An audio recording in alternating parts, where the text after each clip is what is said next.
sort of everyday kind of mundanity and, you know... Something I've always liked since I was a little kid. Pretty sure I'll always listen to rock music all my life. I want people to listen to them and then assign meaning to their own lives and what that song, what the lyrics mean to them when they listen to it themselves, and they'll sort of apply it to their own life and their own experiences. So it's about being able to share that with things I can't control. Tear on brother and sister, feel right. 'Cause they got lost and they're gonna have to fight. And all that you want, all that you need, you will never sound free. All that you want, all that you need. For me, I've sort of been in bands since I was at school. Where I grew up, where I lived, where there was nothing to do. You were either getting in trouble and being a little shit, or you were trying to do something productive with your life. And I guess me and my mates had nothing else to do, so we picked up instruments and tried to learn how to write songs and just do something different to keep us entertained, really. It was trying to do something creative because there was nothing really available for kids around the streets to do.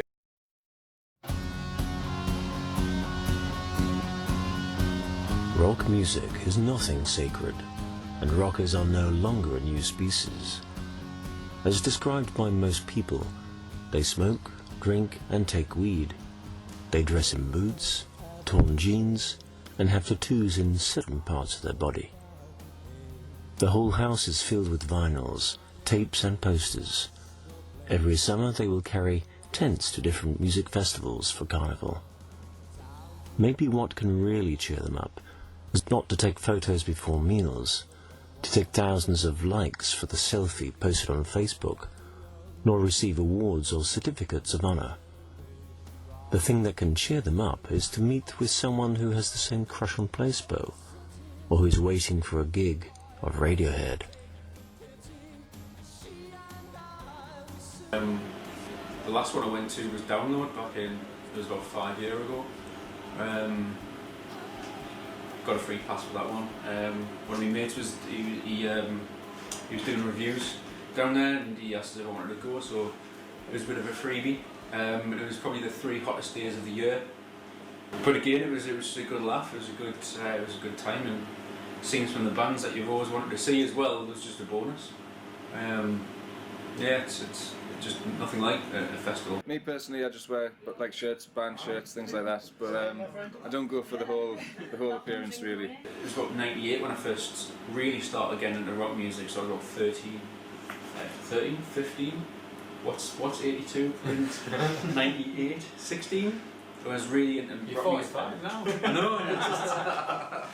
That's what that is. It's getting how old is it? Dementia kicking. That's what that is. Either denim or leather jackets, a lot of patches like what we have on the wall here, just things like that. Yeah, you know, obviously long hair, boots, things like that. I think one of the memories I remember is me and my friend decided one morning we'd get drunk, just on the morning, and we passed out in front of, we woke up in front of Fight Star, they were playing. Just heard a big boom on the bass drum, and we just kind of shot up in this field, and we couldn't even remember getting drunk. But that's what festival's about. It's about you being with all your friends and listening to some just really good music. I mean, record sales have changed a lot in recent years.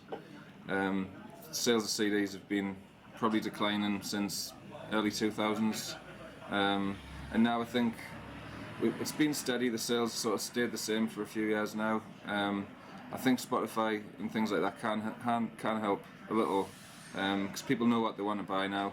Whereas before the internet, everyone had to listen to the radio or rely on Top of the Pops and things like that. It was very limited what you could find out. So at least now people can check out things, and if they like them, they can go and buy them. For us, rock music's pretty big. It's hard to say exactly, but maybe 60% or more of our sales, I would say. So when I first started collecting vinyl, it was when I was 16, and I started working in a charity shop just so that I could, you know, have first dibs on all the cool vinyl. And yeah, the first albums I started buying were David Bowie. So it was really just kind of like mainly the 70s and 80s side of rock music that I was like went through a phase of just like finding out all about it. Station to Station, that's probably my favourite Bowie album. And so then yeah, Heroes, Diamond Dogs, just all kind of like a lot of glam rock and a lot of and then Blondie as well. That kind of thing, yeah. I mean, Oasis definitely maybe is always popular. There's always people ask for it. It goes for quite a lot of money now, the original on vinyl. But things like Pink Floyd, Led Zeppelin, bands like that are always popular with people, and even like people of all ages. You know, young kids are getting into stuff like that, and the older people who still collect records as well. Maybe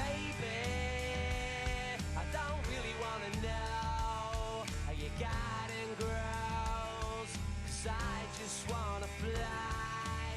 Lately, did you ever feel the pain in the morning rain as it soaks you to the bone? From another aspect, rock music meanwhile is promoting the development of tourism. Take England for example. The travel website puts forward some travel route strategies, such as Path to Rock and Roll. Then Liverpool, Glasgow, Manchester, and other rock cities are becoming the destination of rock fans' pilgrimage. Well, it's certainly made Britain famous, and Britain's always been famous for its music scene anyway.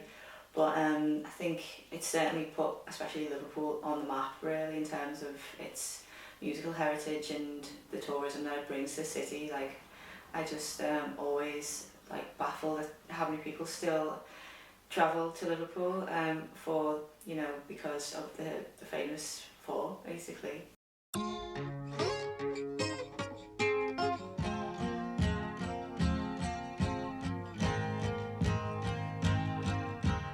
Words are flowing out like endless rain into a paper cup. They slither wild.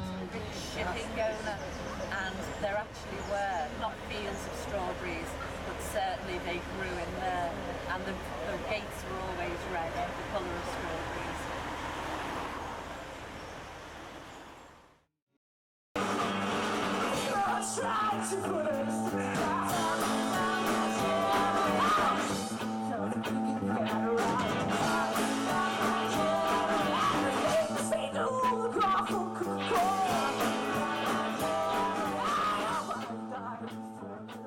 Rock music shaped society really in a lot of ways. I think we wouldn't be anywhere, we wouldn't do anything the same way if it wasn't for music, or if it wasn't for some musical influence. And I think especially in Britain, rock music played a major part, because where we are from Austria, we have a lot of classical music and folk music, but rock music in England really is the main thing, and it just went through so many different eras of music, and so many of the really influential bands came from this country.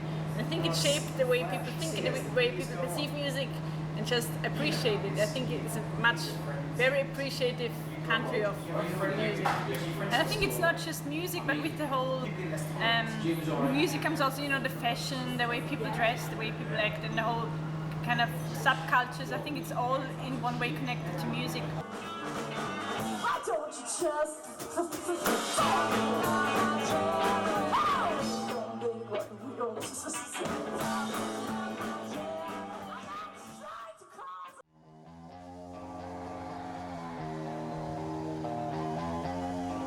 At the time of the Stone Roses, there was a gaping hole there, within that particular aspect of pop rock culture, and that was very quickly filled by Nirvana, what became to be known as grunge. To some extent, American bands were starting to dominate the music industry. At the same time, lots of people realized that it was a really huge invasion. You certainly had it, no matter what the music or culture. If we weren't together, if we've all been influenced by different bands, just like when Nirvana came up, and they'll be a huge influence on other people, where they'll have been influenced by bands from the 60s or whoever. I'm not massively into Nirvana, if I'm honest with you, but you know, when it came over here, I don't think the UK certainly experienced anything like that before. And like you say, at the time it was like you had the Manchester scene and stuff, and so it was a new kind of exciting experience. And when you see the live performances on the TV programs over here, it was totally different. The crowd reacted differently, but it certainly shaped the 90s. Massive. I mean, I personally think they're overrated. I do think they're overrated, along with even the Beatles and people like that. I'm not massively into them, but all the bands I like have probably been influenced by these guys. Or whatever. But if look at one of our influences, if somewhere down the line we'll have the same influence. It'll meet somewhere. Yeah. So we're going down, down, down. Deeper and down.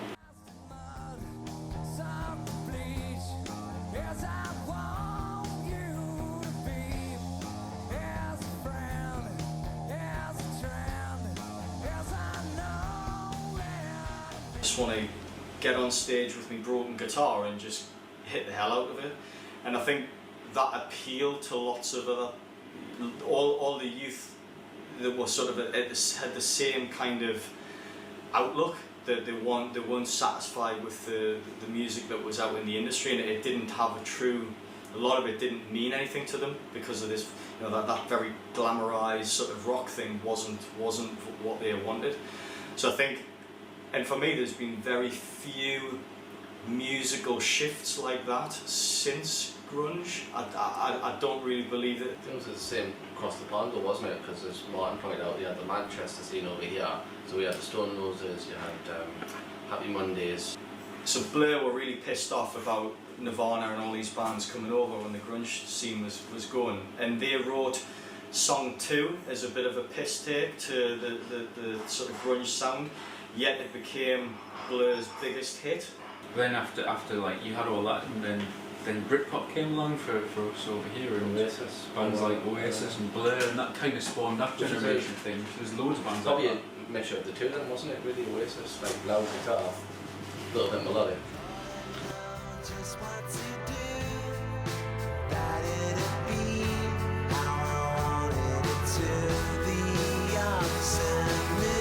Today, we will temporarily put politics, party or hierarchy aside. Rock music has continuously infused positive energy and spiritual guidance to people and the whole of society in England. It's also constantly updating and creating its own aesthetic system. Britain, a small island, is constantly producing and outputting rock music. At the same time, it's absorbing the nutrition there to be better and better. It was when I was about 8 or 9, and the first record I ever bought was The Great Escape by Blur, and that was my first that was the first record that I really loved, and that was the first point in which I started really getting interested in rock music and indie music, and just getting immersed with the lyrics. And the reasons why we even decided to make music in the first place is because of our huge influence by the Beatles, and because I think we were 13 when we discovered our dad's record collection of the Beatles, and we were just blown away. We were just totally taken aback by how great this is and how little people knew about this in our age group. Alright, so please come see us in November when we're on tour with Steve Harley, and Cockney Rebel will be part of his band for a whole tour in November. And then hopefully later on next year we'll be going on a solo Mona Lisa Twins tour through the UK. So follow us on Facebook and visit our website, and you can find all the information there. It would be great to hear from you. Arrivederci. Rock music is just a big powerful thing, and I've always grown up with it through my parents, well through my dad especially. It's something that's very close to my heart, you know. Big hands together for Alex Love Child. Awesome, absolutely awesome. Well done, chaps.